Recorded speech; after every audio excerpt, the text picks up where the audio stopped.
மக்களை தேடி மருத்துவ திட்டத்தின் கீழ் பெட்டகம் பெறுவோர் மேடைக்கு வருமாறு அழைக்கிறோம். திருமதி காமேஸ்வரி,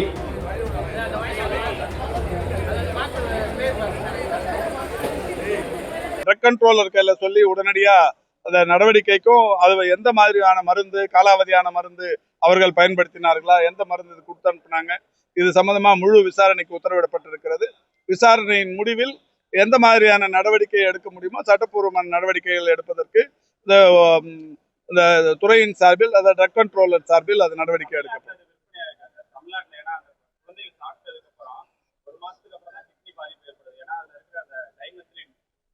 இல்ல, எல்லா கோணங்களிலும் விசாரணை நடத்த சொல்லியிருக்கிறோம்.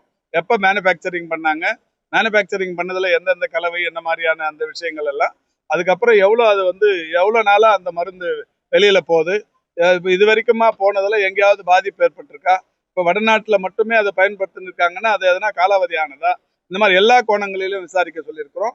விசாரணை முடிவு வந்த உடனே அதற்குரிய நடவடிக்கைகள் எடுக்கப்படும்.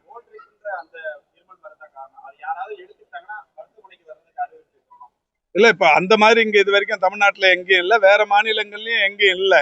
அவங்க இந்தியா முழுக்க இருக்கிற ஒரு சென்ட்ரலைஸ்டு ஒரு யூனிட் தான். வேற எங்கேயும் அந்த மாதிரியான புகார் இல்லை. நான் ஏற்கனவே சொன்ன மாதிரி ஒண்ணு, இது காலாவதியான மருந்துகள் கொடுக்கும்போது தான் அந்த மாதிரியான ஒரு சூழல் ஏற்படும். இது எல்லா கோணத்திலையும் விசாரிக்க சொல்லியிருக்கிறோம். விசாரணையின் முடிவில் அது என்ன மாதிரியான இது வருதோ, ஆமா அது சொல்லு.